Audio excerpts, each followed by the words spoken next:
अब यहाँ पर निर्णायक वोटिंग की है। अहिरवाल वाला इलाका है, 3-4 जिले आ जाते हैं, तो एक एक जिले को हम सिलसिलेवार तरीके से लेते हैं। रेवाड़ी 3 सीटें हैं, बावल और कोसली। और कोसली के बारे में आपको मैं बता दूं, ये गांव, यहाँ की औरतें महिला सशक्तिकरण की मिसाल, दशकों पहले की बात है कि कुछ आप अपशब्द कहकर दिखाएं कोसली की महिला को तो वो कहती थी मार नपूते में कोसली की, करके तो दिखा मैं कोसली की हूं। ये महिला सशक्तिकरण का एक बड़ा देसी अंदाज भी कोसली के नाम से मुझे ध्यान आ गया है। टक्कर है रेवाड़ी में। महेंद्रगढ़ में 4 सीटें, 2 कांग्रेस, महेंद्रगढ़ और नांगल चौधरी, बीजेपी 2 पर अटेली और नारनौल। तो मतलब 7 सीटों पर 4 पर कांग्रेस आगे, बीजेपी 2 पर आगे। और ये वो इलाका 2014 की बात करें तो 11 की 11 सीटें इस इलाके में बीजेपी जीत गई थी देवांग। जी हाँ, बिल्कुल। अगर ये आंकड़े, जैसा विनोद कह रहे हैं कि अगर यही आंकड़े आते हैं तो बड़ा आंकड़ा जो आएगा, और मुझे हमेशा यही लगता है कि जो लोकल पत्रकार हैं जिनकी पकड़, जितनी पकड़ उनके पास होती है, जितनी डिटेलिंग होती है, वो आप एग्जिट पोल्स में या दिल्ली के स्टूडियो में नहीं कर सकते, क्योंकि वो दिन रात वो जीते हैं। और अगर आप उनसे कहें कि आप एक पर्ची पे लिख के दे दो तो वो उनके जो भी एफिलिएशंस हो, पर्ची पे आंकड़ा वो पत्रकार जग जाता है उनका। हाँ। तो मुझे लगता है कि जब मैंने सुना कि आप कर रहे हैं तो ये जो आंकड़ा आएगा, मुझे लगता है कि नहीं, इसमें एक दिलचस्प बात और, क्योंकि आपने वो बात छेड़ दी है, तो प्रदीप गुप्ता ने भी सिलसिलेवार सीट वाइज एनालिसिस भी किया है, और उस सीट वाइज एनालिसिस में वो भी मानते हैं करनाल सीट बीजेपी हार सकती है, लाडवा अटकी हुई सीट उनका भी ये मानना था, और यहां पर उनका तो ये कहना था कि अटेली भी अटक सकती है, जहां से राव इंद्रजीत की बेटी चुनाव मैदान में है। जी जी।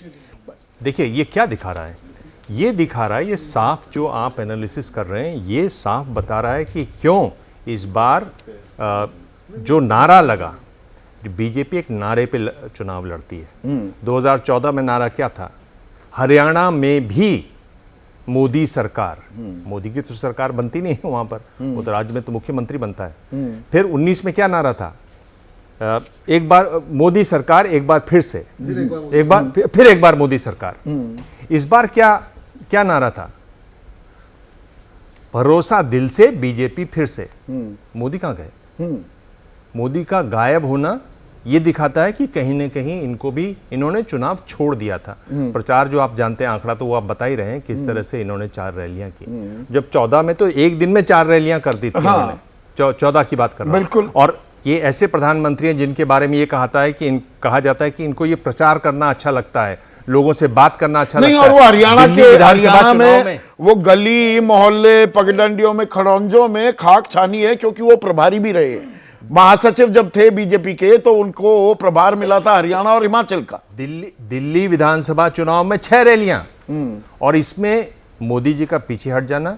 दूसरा, जो उनके साथी थे, जो एक जमाने में बाइक में उनके साथ घूमते थे और दरी पर एक साथ उन लोग सोते थे, बात कर मनोहर खट्टर की, जिस तरह से उन्होंने अपना काम किया, जिस तरह से उन्होंने भट्ठा बिठाया पार्टी का, तो उसकी उनको उम्मीद बहुत कम है। और जरूर उन्होंने, और यहां पर दिलचस्प बात यह है दिबांग, गुरुग्राम की भी बात करें जो एक अर्बन एरिया है, तो कांग्रेस सोना जीत रही है, बीजेपी पटौदी बादशाहपुर जीत रही है, गुड़गांव में टक्कर है। गुड़गांव में भी टक्कर है। अब प्रॉपर गुड़गांव में टक्कर, अब ये क्या कह रहा है? मतलब ये तो बता रहा है कि जो एक एनालिसिस ये था जब एग्जिट पोल आए कि बीजेपी शायद इस बार पंजाबी वोटों के सहारे और ब्राह्मण वोटों के सहारे, हालांकि हुड्डा ने कहा कि भाई हम अपना उप मुख्यमंत्री जो है वो ब्राह्मण बनाएंगे, ब्राह्मणों की बड़ी संख्या भी है, उन्होंने वहां पे सीट भी बहुत दी ब्राह्मण उम्मीदवारों को बीजेपी ने, वो जो बनाएंगे। सुरजेवाला ने कैथल में भी कि ब्राह्मणों का क्या हाल कर दिया है उत्तर प्रदेश में, हालांकि बोले अरे भाई मेरा बयान पूरा दिखाया नहीं आपने, आधा अधूरा दिखा दिया, खुराफात कर रहे हो। खुराफात दरअसल वो कर रहे थे। तो मैं ये बोल रहा हूं कि कुल मिलाकर ये दिखाई दे रहा है कि जो भी उनको सपोर्ट करते थे, यानी जो उनका पहले वोट होता था, पहले क्यों नहीं बढ़ता था ये क्योंकि मोदी सेंध हमारी जबरदस्त हुई है हाँ, और इनके वोट में। वो साफ है क्योंकि मोदी आपने हटा लिया वहां से। मैं अपनी बात जो पूरी कर रहा था वो ये कि जब आप मोदी को हटा लेते हैं तो राष्ट्रवाद की बात हटा लेते हैं, तब आप ये सब जाट और सब लोग एक साथ मिलके जो अंधी तरीके से वोट करते हैं वो हटा लेते हैं। तो फिर वो जब वो एक तरीके से पेपर वेट हट जाता जवान है, पहलवान उनकी गूंज ज्यादा दिखाई उनकी गूंज ज्यादा दिखाई देती है। और जब एक बार इस तरह की चीजें जब फैलती हैं तो वो बस में नहीं रह पाती हैं। हाँ, फिर हर तो कोई रायता निकल फैल निकल गया के तो भागता फैल है। गया। पर अब इसमें दिलचस्प कुछ और बातें भी दिलचस्प हैं। अभी तक हमने जो बीजेपी के गढ़ हैं उन पर निगाह डाली, अब रोहतक की बात करते हैं। भाई हुड्डा चेहरा चाहे मुख्यमंत्री के तौर पर ना पेश किए गए हों, रोहतक की 4 सीटें, 3 महम गढ़ी सांपला किलोई, जहां से खुद भूपेंद्र सिंह हुड्डा चुनावी मैदान में, कलानौर पुराना इलाका, ये दरअसल यहां पर ही रहा करते थे मनोहर लाल खट्टर। रोहतक में टक्कर है। अब ये क्या कह रहा है कि रोहतक में टक्कर, Rohtak should have been a cakewalk. Vinod Sharma, देखिए ऐसा है कि कई बार स्थानीय मुद्दे हावी हो जाते हैं इलेक्शन पे, अगर आपका ये जो इनपुट है ये सही है, क्योंकि हो सकता है कि वहां पर जो वर्चस्व है एक परिवार का उसके खिलाफ नाराजगी हो। जिस तरह से राव इंद्रजीत सिंह की बेटी अटेली से आप कहते हैं कि हार रही है, नहीं यहां पर तो पत्रकारों का कह रहा है वो जीत रही है, जीत रही है, पर अटकी हुई सीट भी है, ये एक्सिस माई इंडिया कह रहा है। देखिए अगर ये अटकी हुई सीट है तो एक प्रश्न का हमको जवाब ढूंढना पड़ेगा। जो हरियाणा है उसमें जात प्रमुख है, उसमें पार्टी प्रमुख है, उसमें मुद्दे प्रमुख है, लेकिन उसमें कुछ खानदान भी प्रमुख है। जो जहाँ पर उनका वर्चस्व है वो माना जाता है कि जैसे कि तोशाम इलाका है भिवानी में, अगर वो बंसीलाल का इलाका है तो उसकी पोती अगर लड़ रही है तो माना जाता है कि she is a sure winner. अब भिवानी की भी वो मैं जोड़ देता हूं, भिवानी 4 सीटें, 1 मिनट रुकिए ना विनोद अग्निहोत्री, भिवानी 4 सीटें यहां पर बीजेपी अच्छा कर रही है, 2 सीटें जीतती दिख रही है, भिवानी और भवानी खेड़ा, लेकिन हार कौन सी रही है? तोशाम, यहाँ पर श्रुति चौधरी जो दूसरा जहां बंसीलाल की पोती लड़ रही है। हाँ, और जिनकी मां को अभी आपने राज्यसभा में घुसा दिया, लेकिन वहां पर शायद उसका चचा भी लड़ रहा है। हाँ, उसका एक तरफ पोता एक तरफ अनिरुद्ध लड़ रहा है, हाँ, जो बीसीसीआई का सेक्रेटरी था। तो मैं ये कह रहा हूँ कि एक ही परिवार से दोनों रूबरू हो गए, 2 लोग एक ही परिवार से हैं, पार्टियां अलग अलग हैं।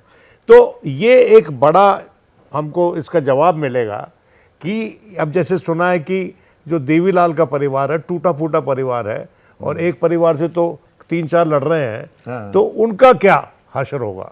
अब मैं उसी में हिसार को भी, हिसार को अगर जोड़ दूं तो हिसार में 7 सीटें हैं, कांग्रेस 3 पर आगे, उकलाना, नारनौद और नलवार। नारनौद से कैप्टन अभिमन्यु जो एक वक्त पे दूसरे नंबर के सबसे बड़े चेहरा थे बीजेपी के, वो फिर हार रहे हैं। पिछली बार रामकुमार गौतम ने हराया जेजेपी से, अब वो सफीदों से लड़ रहे हैं, तो यहां भी हार हो रही है। और बीजेपी एक आदमपुर यहां से आगे चल रही है, भव्य बिश्नोई यहां पर। और फिर मैं यहां कह दूं कि एक्सिस माई इंडिया कह रहा है भव्य बिश्नोई हार रहे हैं। देखिए वही कह रहा हूं ना कि वो फिर क्योंकि परिवार वाली आपने बात लेकर आए, बिश्नोइयों का इलाका है वो। हाँ, तो देखिए मेरी बात समझने की कोशिश कीजिए कि इस इलेक्शन में बहुत से भ्रम टूटेंगे। एक तो परिवारों के भ्रम टूटेंगे। ये पूरी राजनीति हरियाणा में परिवारों ने चलाई है। अभी कोई भी प्रोलेटेरियन नेता आपने हरियाणा में देखा नहीं। ये खट्टर साहब जो हैं, ये ही वॉज एन आउटसाइडर उस लिहाज से, क्योंकि वो मोदी जी के दोस्त थे। तो एक बड़ा परिवार समझ लीजिए, तो मतलब वो हरियाणा के 3 लाल जो अभी पूरी बात नहीं समझ पा रहे हैं, देवीलाल, बंसीलाल, भजनलाल, उन परिवारों की बात हो रही है। और भूपेंद्र सिंह हुड्डा, एक हुड्डा परिवार भी, 4 बड़े और आपको अब हुड्डा की अपनी सीट की क्या पोजीशन है? वो तो जीत रहे हैं, वो तो सांपला जो है। तो देखिए मेरी बात सुनिए, गढ़ी सांपला किलोई, उनके इलाके में आपको याद है कि एक समय पे बहुत एक और भी इंसिडेंट हुआ था जहां पर बड़े राइट्स हुए थे और वो सारा केंद्र उसका वो था, उनका जो इलाका था उसका केंद्र था, जाटों का केंद्र, जो नॉन जाट में झगड़ा हुआ था। आरक्षण के इशू पर, गोहाना के पास हुआ था वो। तो वो पर इसमें नहीं, परिवार की जो आप बात कर रहे हैं उसमें एक और इलाका जोड़ लेते हैं, सिरसा। 5 सीटें हैं यहां पर और 3 सीटें कांग्रेस जीत रही है। कलावली, सिरसा और एलनाबाद अभय चौटाला हार रहे हैं। तो देखिए एक और परिवार गिर गया। और अन्य में एक सीट उनके पास आ रही है INLD BSP के पास, और रानिया में टक्कर है। अब देखिए अगर एग्जैक्टली तो छोटे छोटे किले गिर रहे हैं भाई। जैसे ही घड़ी का काटा दोपहर 2:30 पे आए, बबीता जी का दिल सास बहू साजिश के लिए मचल जाए।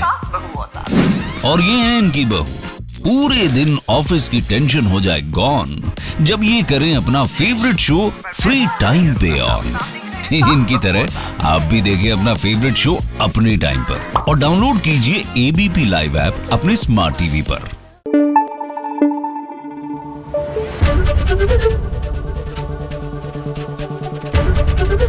ABP न्यूज आपको रखे आगे।